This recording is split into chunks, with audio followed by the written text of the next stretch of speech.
Di informasi selanjutnya, pemirsa terkait temuan 212 merek beras premium yang ternyata merupakan beras oplosan, Satgas Pangan telah memeriksa 4 produsen. Namun bagaimana keberadaan merek beras premium bermasalah tersebut di pasaran? Ada Auriga Agustina yang akan melaporkan dari Pasar Santa Kebayoran Baru, Jakarta Selatan. Auriga, silakan dengan laporan Anda. Ya Ilham dan juga pemirsa, hingga saat ini beras premium yang diduga beras oplosan ini masih beredar luas di pasaran.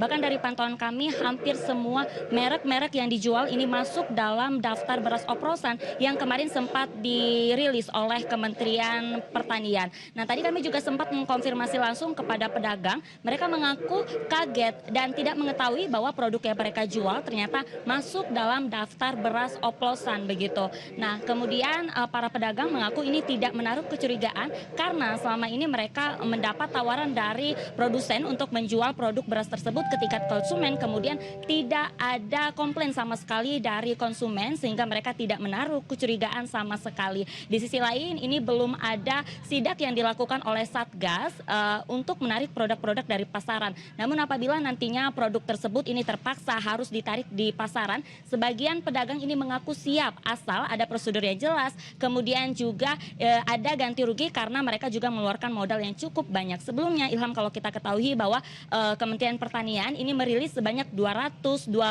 merek yang diduga tidak sesuai standar atau beras oplosan. Nah salah satunya ini adalah PT Belitang Panen Raya atau BPR yang semua tuduhan tersebut ini dianggap tidak ada, namun apabila nantinya dilakukan pemeriksaan maka BPR ini mengaku siap.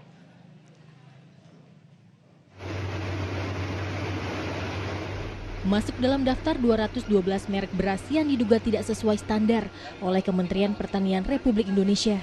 PT Belitang Panen Raya selaku produsen beras asal Sumatera Selatan yang memproduksi beras merek Raja Platinum dan Raja Ultima membantah telah melakukan praktik pengoplosan. Pihak perusahaan memastikan beras yang mereka produksi sudah sesuai dengan standar regulasi yang ditetapkan pemerintah, yaitu melalui 15 tahap.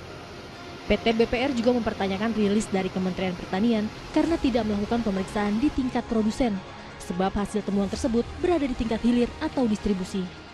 Kita apresiasi, tapi yang kita sesalkan, ketemuan Mentan itu kan sudah di hilir, bukan di hulu.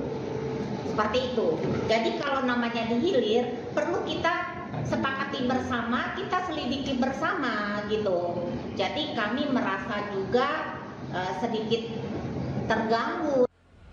Sebelumnya Kementerian Pertanian dan Satgas Pangan Polri melakukan investigasi terhadap sejumlah merek beras yang beredar di masyarakat. 212 merek diantaranya terbukti tidak memenuhi standar mutu, mulai dari berat kemasan, komposisi, hingga harga yang dijual di atas harga eceran tertinggi atau HET. Bahkan 13 merek diantaranya mengklaim beras premium padahal berkualitas biasa. Tim Liputan melaporkan. Ya, sementara demikian Ilham, kembali ke Anda di studio. Terima kasih Auriga Agustina melaporkan dari Pasar Santa Kebayoran Baru, Jakarta Selatan.